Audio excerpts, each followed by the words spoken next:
Are you ready to live your dream? Motivation, inspiration, and passion. That's what it takes to make dreams come true. Welcome to the Nadia Sahari Show. Our guests will share important tips, insights, and knowledge to help you fulfill your dreams of success. Here's your host, actress, author, entrepreneur, Nadia Sahari. Hello. I'm your host, Nadia Sahari. Have a seat, sit down, relax. I have a great show for you today. Oh, yes, he's amazing. He's incredible. He's awesome. He's a musician. He's a singer. He's so many talented things that I'm not going to go through them because I need to get him on here and we need to ask him questions. And I want to tell you that he is remarkable. I would love to introduce to my show right now David Zasloff. Welcome to the Nadia Sahari Show. Well, thank you very much. I'm really happy to be here. Yes, I am happy you are too.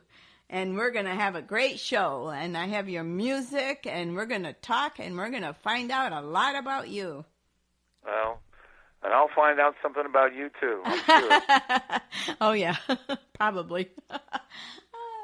So, let's talk about, I always go back to the childhood days. When, at what age did you discover this talent that you have, and what was the talent?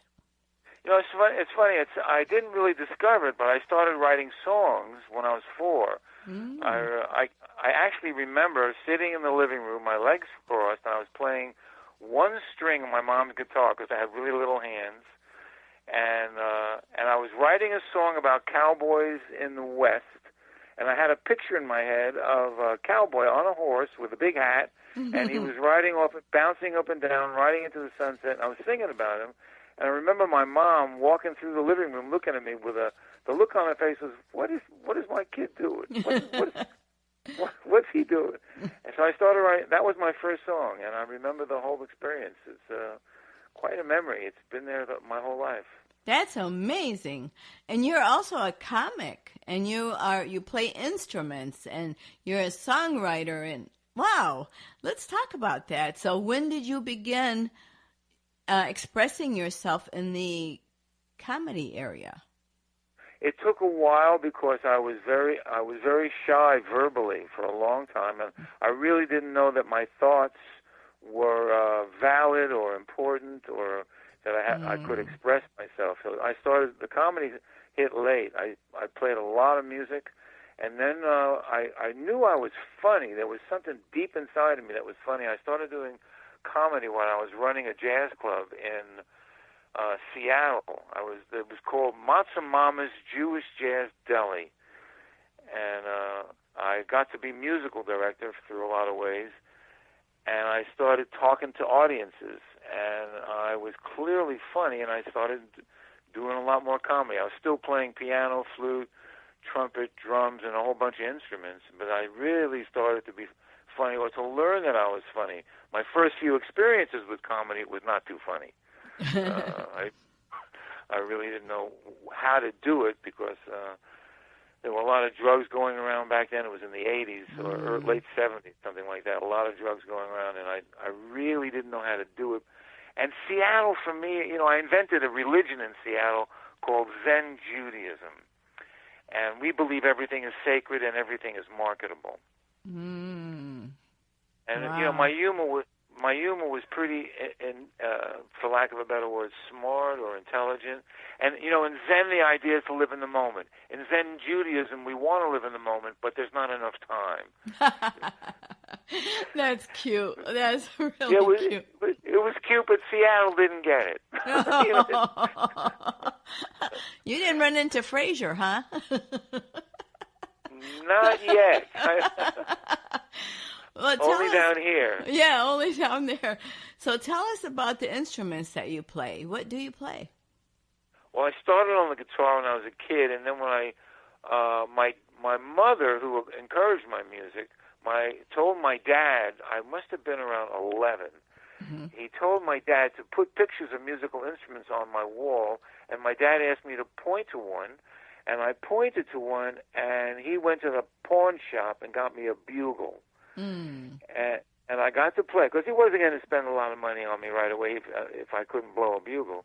And I became the bugler of the Boy Scouts. I was known as the jazz bugler, because I blew that bugle so loud. I woke up the Girl Scouts too. I mean, I woke up everybody. I woke up the whole neighborhood. In the Bronx, I used to put the bugle out the window at 6 o'clock in the morning and try and help my neighbors get to work on time. Of course, they didn't see it that way. You must have also awakened the roosters. There were no roosters in my neighborhood. That was a couple of blocks down. Oh. Well, you didn't wake them up then, I guess. No, I don't think so.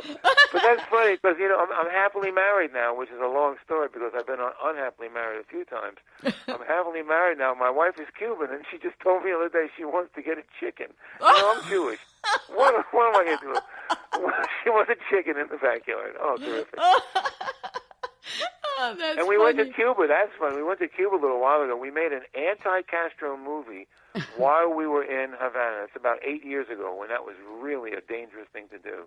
Oh. And every morning I woke up by a chicken. Every single morning, this chicken was just waking me up.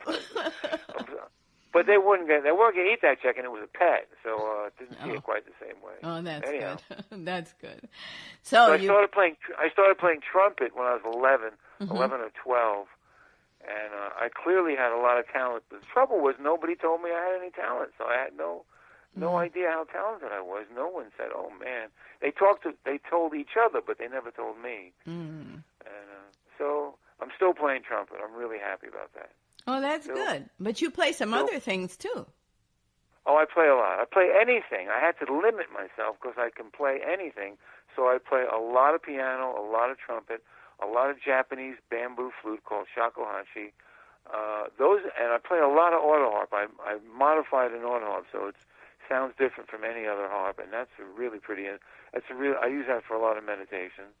In fact, I played recently in Nashville. I played. It was a Jewish guy, me, playing the auto harp, playing a song written by A.P. Carter, a country western tune, on an electric auto harp, and I played it on the Grand Ole Opry radio station. It was a lifetime dream of mine to be able to play somehow connected to the Grand Ole Opry, and I got to do that last Thanksgiving.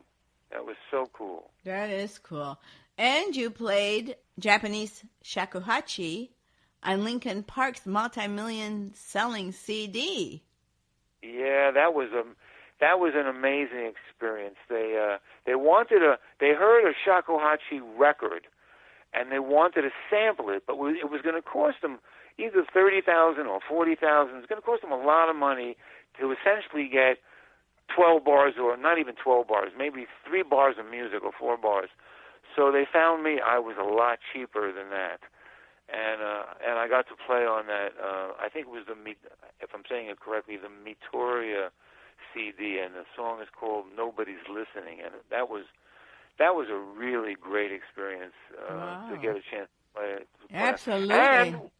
And when I was in Cuba, I met some musicians in Cuba, and they asked me if I played anything on any CD, and I told them about that. And they went nuts because Linkin Park, they were big Linkin Park fans, and they knew the CD. And all of a sudden, there I was in Cuba making an anti-Castro movie, which I didn't tell that to them. Where is that movie? Where's that movie? It got played a lot in Miami, in the Cuban community. Oh, okay. And that was years ago, so I don't know where it is now. Oh. Now, you also worked as a ski instructor, a stained glass artist. You were a high school guidance counselor and a ski team coach, a wilderness guide. You were a whitewater river guide, a music producer, a film composer, a band leader. My goodness, I thought I was bad. You're worse than me. And I thought I did too much. Oh my goodness. Okay. Well, so let's talk about that. How in the world did you become all those things? What were your inspirations? Well, I guess the thing that got me out of the Bronx, because I lived in a neighborhood where it was the Irish against the Jews. It was a really, we fought every day. The Irish kids, the Jews didn't want to fight, but the Irish kids were always picking on the Jews. And when I was 5, I got called a Jew this and a Jew that and a kike, and I didn't even know I was Jewish. And then he yelled at I remember the guy yelled at me for killing Christ, and I was 5 years old. I didn't know anything about Christ except whoever he was causing me a lot of trouble. So I grew up in that kind of neighborhood. I wanted to get out, and my dad loved going to Bear Mountain, which is outside of New York City, to take us ice skating. And I loved ice skating. I got really good at that. But more importantly, I saw a guy ski jumping, and I said, "Oh my God, look at that! They're flying through the air at 50 miles an hour. They're skiing down the chute." So I asked my dad if he could get me skis, and he found a pair of used skis, and I climbed the hill. No ski lift, just a hill. And I climbed up and fell down until I could ski. And then I found a ski lodge in Vermont for teenagers, and I went there, and the guy who owned the place heard I could ski, so he made me a ski instructor. And I stayed there for about 6 years, and that's when I started ski instructing and playing the guitar, because at night we'd sit around the fireplace, and we played auto harp, guitar, banjos, and singing all these great folk songs. That's where I learned about folk music, and just amazing folk songs. So I started singing a lot of folk songs, and I was a folk. They used to call them city billy. That's what we were called. We weren't hillbillies. We were city billies. I started hanging out at Gertie's Folk City, where Bob Dylan hung out, and I was a little later than that. But the Greenbrier Boys and Doc Watson and the Clancy Brothers and what's his name, something Makem, just a great bunch of people. That's great. Yeah, it was a great place to hang out. Wow. Well, I wonder, who do you feel was your biggest influence as you were growing up to be a musician, a singer, a composer? He was Chet Baker. I used to sing his songs when I was in high school. I had to take the bus and a train to get to the High School of Music and Art in Manhattan, in Harlem. So I would go every day from the Bronx through Harlem. It was a very difficult journey. I was always, threatened to get. That's where I learned I was a cracker. Who knew? Well, let's go back to your music. Let's go back to your music. Okay. So it was Chet Baker, and then years and years later, I'm living in Los Angeles, and I get asked to do a comedy show for Chet Baker's first shows after 16 years in Europe.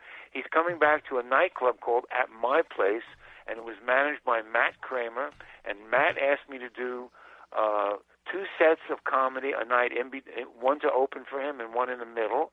And I did that Friday and Saturday night. Everybody showed up because Chet was very famous. Wow, that's amazing. And the deal was Chet went from being a gorgeous human being with an amazing ability to play beautiful trumpet and sing perfectly these beautiful jazz ballads into a absolutely decrepit heroin junkie. Yeah. And he lost his teeth. And with no teeth, he could play better than almost anybody I ever heard yet. Leonard Feather showed up. Everybody showed up at these 4 gigs, Friday and Saturday night. And I got paid $100 a night, $50 a show.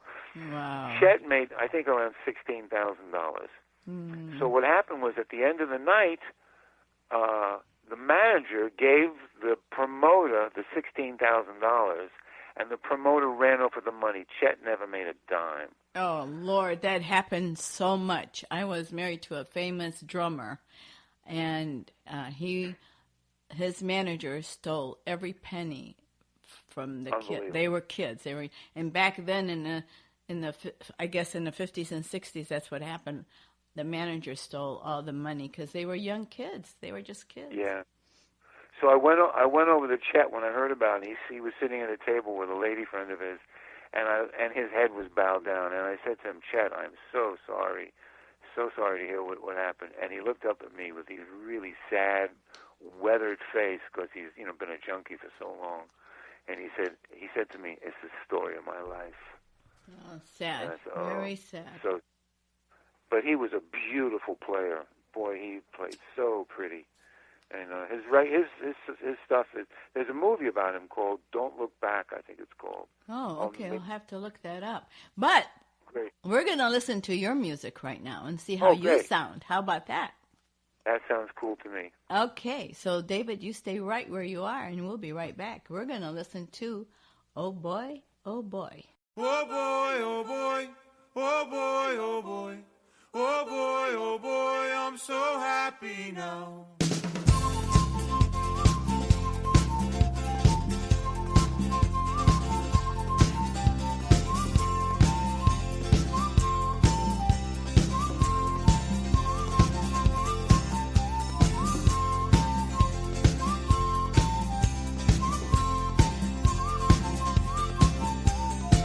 So good to see you happy, oh so good to hear you sing, oh so good to see you laughing, oh the joy you bring. Oh boy, oh boy, oh boy, oh boy, oh boy, oh boy, I'm so happy.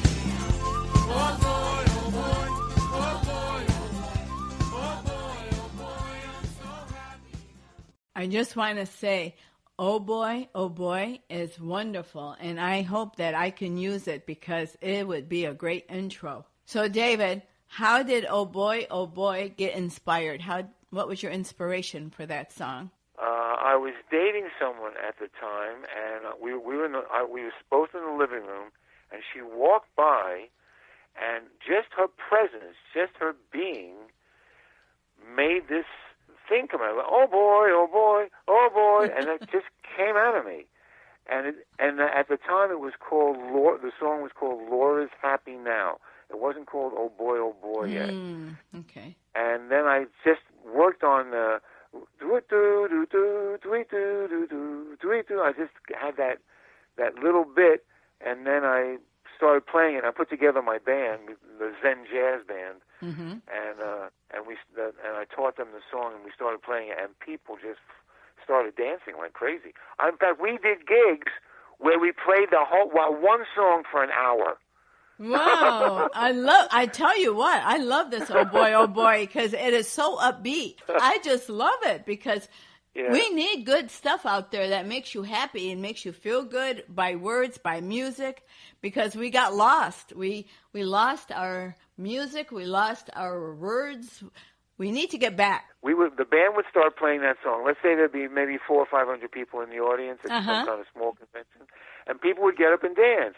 And then as they got tired, after 5 minutes or 6 minutes, other people would come up and dance. And then people warmed up, and pretty soon you'd have, a few hundred people dancing. And then they would get tired, and more people. So while as the band leader, I'm on stage, and I'm looking out, and I'm saying to myself, why should I stop the song? Exactly. Why not just keep this going? The only person that really was unhappy about that was the drummer. Because he had a drum for an hour at that tempo. Oh, no. And the conga player. But they were great. These musicians I worked with were just amazing. They were just... So they did it. We just did it. And we played one song, and then that would be it for the whole gig. It was hysterical. That is amazing. That's remarkable. Let me ask you, now, do you play this? I bet they love this. You play at the narcotics and alcohol conventions. I bet they go crazy over this song. That's a comedy gig. They're not expecting me to play music. Oh, no, it's no music, just comedy. Oh. You're giving me an idea, though. What I should do is, if there's ever a chance for me to have an intro music to my show at some of these gigs, but they're not equipped to do that. There's no way. There would be no way to play. There's no CD players or stuff like that. You walk up, there's a microphone, and that's it. Are you allowed to have like your cell phone with and put it near the mic or anything and play your song? I could do that. I wonder if that would work. Yeah, and you could also connect like a jam box to your phone and play it and let it blur out. If you have this music on CD Baby or Spotify or SoundCloud, You could access it from your phone, put it up to the microphone, and it should be really loud. Put your volume up, and it should play really, really loud. That's very possible. Yeah. I'm going to have to take that as advisement. Maybe I get to do that. That's yeah, a good idea. I think this song is great. You should play this in the beginning while they're all coming in and getting seated and everything. You should have this playing. That's a better idea. That's great. I'm going to do that. That's a great idea. Yes. Thank you for that. You're welcome. I'm really good at this stuff. Maybe I could sell some CDs. There you go. Yeah, I bet they'll buy them. When I had my band together, I still do, but we don't play as much because I'm not doing so much comedy. The whole part of success of a band that doesn't have a record deal, because people thought when I did this, playing shakuhachi flute as a lead instrument was not too popular in the record companies. So we would take gigs, and I could take gigs that would pay a lot less than we needed, but if I took my CDs with me, we could sell a few $1,000s worth of CDs per gig. And I actually hired a CD salesperson who traveled with the band. And her job was to just walk around. She was great. Every time she saw somebody move or express any interest in the music, she would waltz over to them and sell a CD because she was working on commission. And she made more money than some of the band members. So what I'm suggesting is, if anybody's listening who has a band, they have to have product. You have to tour with product. Yes, you do. Yes, you do. Well, you know what? We're going to play your song, "I Feel Great," and we're going to come back and we're going to talk about that. Now, what about this song? Is this where you play the shakuhachi? This is the shakuhachi, bass, piano, drums, and percussion. There's some great players on the CD. Okay, we'll be right back, so don't go away. And here is David Zasloff with "I Feel Great."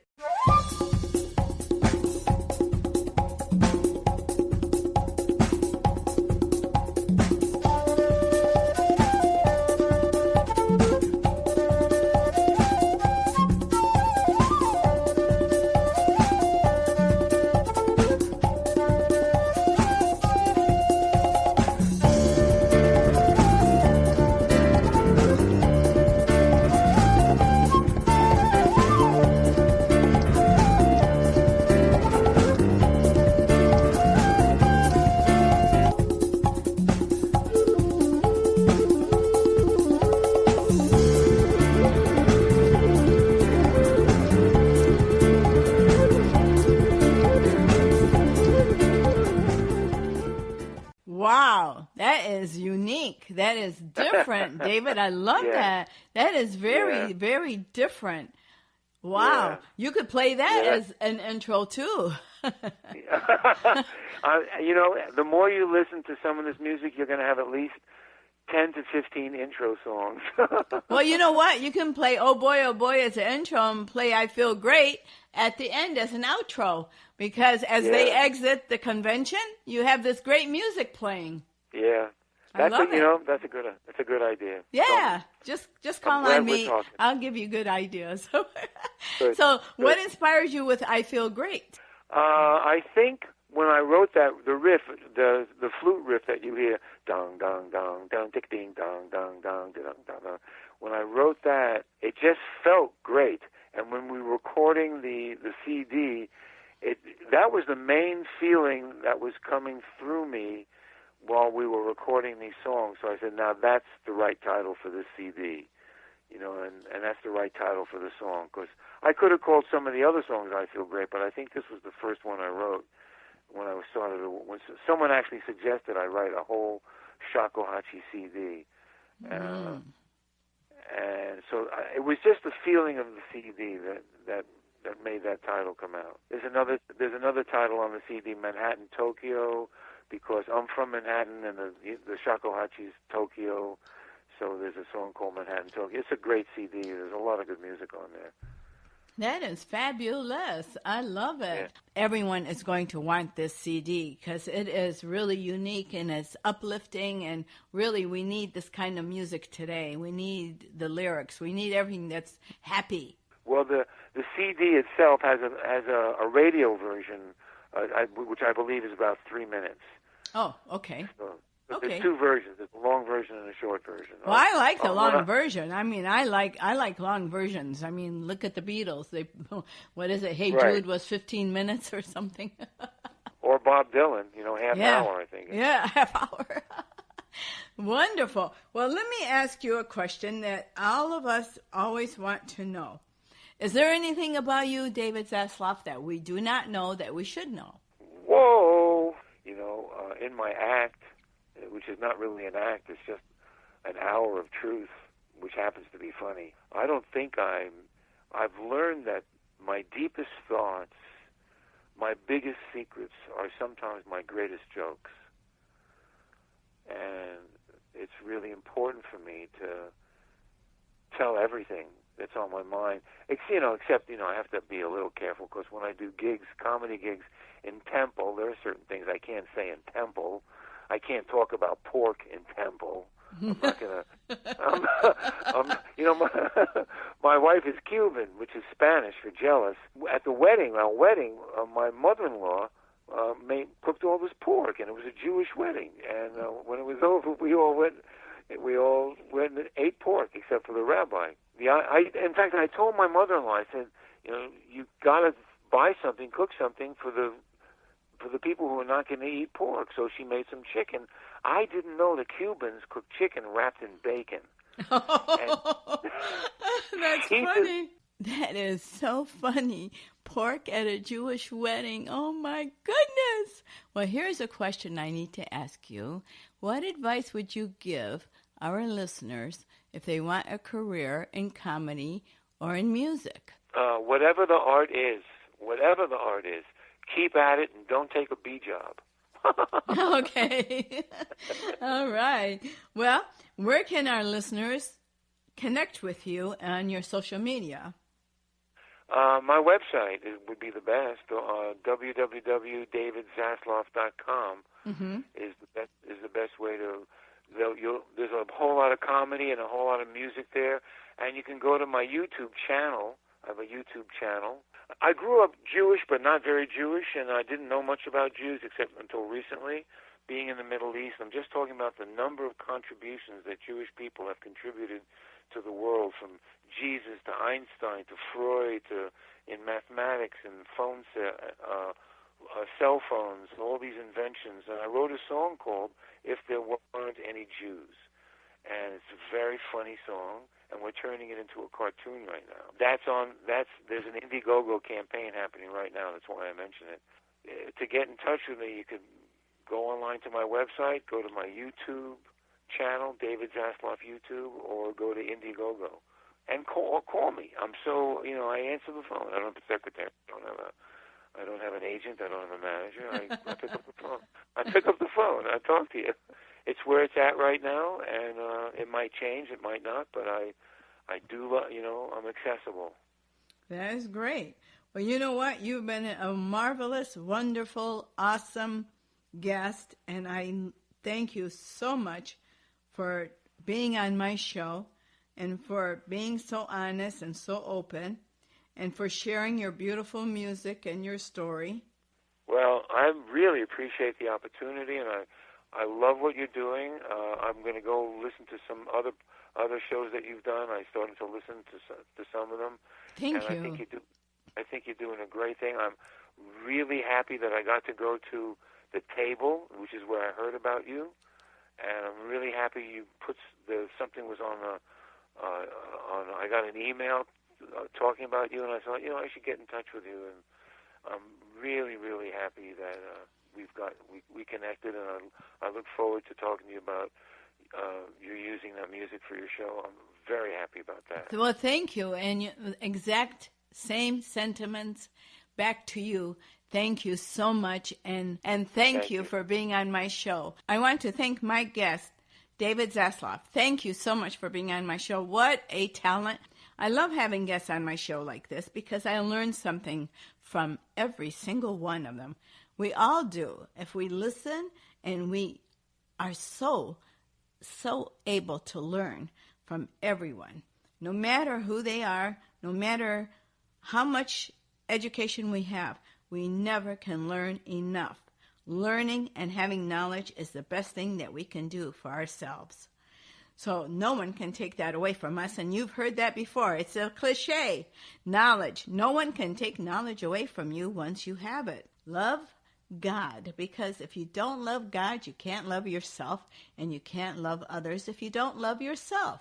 So you have to love yourself first, after God. God, yourself, and others. We all have something within us that wants to be seen, heard, or developed in some manner. We have a wonderful world here, and we need to start taking care of ourselves and our earth. Free speech. Do not let anyone take that away from us or from you. Do not let anyone muzzle you. Speak your mind, but do it with love. And I want to thank you, listeners, for listening to the Nadia Sahari Show. God bless you. Take care of yourselves. You are beautiful, wonderful, talented. You are worthy of having your dream come true. It is by choice and not by chances that we change our circumstances. That's my quote from Breakaway, The Road to Freedom, now available on Amazon.com and BarnesandNoble.com. Get it, gift it, read it. You'll love it. God bless you all.